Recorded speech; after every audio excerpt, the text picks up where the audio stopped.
What is up, YouTube? I figured today talk about a lens that I've mentioned a couple times in the last couple of videos, but I don't think I've ever given it its own stage to shine.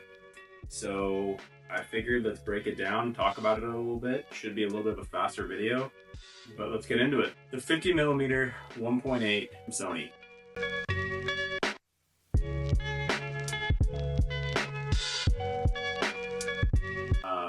If you're looking to do any kind of portraits and maintain quality while not breaking the bank, this is definitely a lens you need to look into. Having 50mm just really rounds out your lens kit. So for me personally, being able to go to my shoots with the intention of shooting on my 24mm, which generally is how I maintain most of my look for all of my projects, having this when there's moments where 24 is just not going to cut it for me, and being able to throw this on there, just being able to have this lens and always there as a backup to give me a completely different look, even being that it is at the bottom end of their price points for their whole lens lineup. I mean, you're still not skipping a beat with Sony quality out of the colors and, you know, the contrast you get with this lens. It picks up beautiful colors on any shoot you do, and you wouldn't expect anything less from Sony. With that 1.8 aperture, you are going to be getting some really nice creamy backgrounds in all the shoots that you do, especially if you are stomped down to 1.8. You're going to get a nice bokeh, not too dramatic. You're not going crazy, or you're not going down to 1.4 or 1.2. 1.8 is a pretty good sweet spot. If you've never shot portraits with that kind of look, it's a really good starting place to start trying to approach those creamier backgrounds. Also, with the 1.8, you are going to be getting some really nice low light capability. So if you are shooting at dusk or super early in the morning or even at night, you're going to be able to still pull some color out and still pull some visibility out of a subject. So the greatest low light lens, definitely not, but just having that low aperture, you're going to be able to work some magic, and you're going to still be able to shoot in some low light situations with a lens like this. If you had to think about who this lens is perfect for, I mean, first thing that comes to my mind would just be photographers coming up and just trying to establish their look, their style, how they want their photos to look. You know, it's a really good one for someone who's never shot on a prime. Really good starting spot. You know, but anyone in the field of portrait photography, you know, you're going to want one of these on you. It just comes in really handy.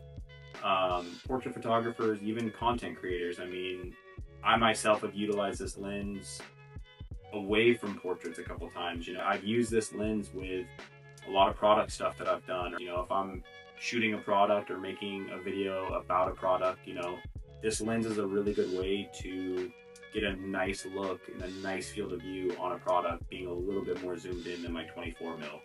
So, you know, this lens is kind of a jack of all trades, and it's really up to you and how far you're willing to push something like this. As I've said before, you know, it is perfect for portraits. I myself use it for portraits and any kind of street photography that I'm doing. This lens is a lot of fun. In fact, when I got this lens, I ended up doing a lot of just walking around downtown, just shooting whatever I could, seeing whatever kind of caught my interest, and working with, you know, this was my first prime lens, so it took a little bit of getting used to, and I do recommend, if you are in the market for going from a zoom lens photographer and you're looking to do any kind of prime work, or maybe you want to switch your whole kit one of these days, you like the look of prime. I know I did. When you are doing that transition from a zoom lens to a prime lens, this would be a really good place to start. One, most importantly, the price point. A lot of us small creators, you know, we're not made of money.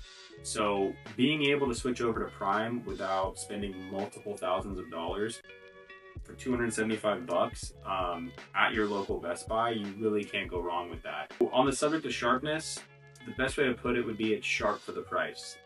You know, you're not coming into it with G Master quality. You're not coming into it with, you know, $1,000 lens sharpness, but for what you're getting for the price, it's not going to matter. With a good amount of just control and taking your time, you can achieve some really sharp photos with this. And especially if you're coming up, you're going to be able to utilize this lens with clients. You're going to take more focus away from achieving some super sharp, perfect shot to telling more stories with a lens like this, especially going into prime. You're going to be able to find beautiful shots that, yeah, they might not be perfectly tack sharp, but they're still going to be beautiful shots, and you're going to be able to get, you know, really nice storytelling photos with a lens like this.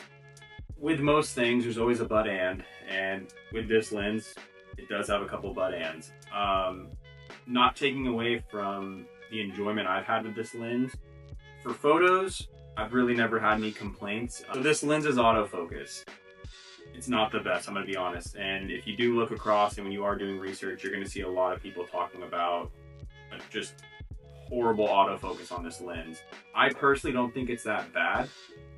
The only time that I've gotten mad with the autofocus on this lens is when I'm using it for video work.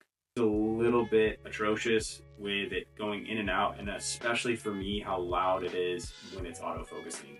Hearing that motor run when you are going back and getting your footage, it's just something you don't really want to deal with. But again, I'm not using this lens for that. I very rarely, unless it's a very static shot, I very rarely ever use this for my video work. So I'm primarily using this for photo work, portraits, street photography, stuff like that. So I've actually never really had an issue with autofocus in the field. If you are going into this with the idea that you want to use it for video, I do personally think there's better options. If you are only using it for photos, I wouldn't let those kind of reviews stray you away from this lens. Feel it out, get it, rent it, you know, kind of see what you think about it. Especially if you are coming into photography, this might be your first DSLR camera with the kit lens that it came with. You know, this lens would be a really good next step in your journey with your camera. It'd be a really good one to round out your kit, especially if all you have is your kit lens that came with your camera.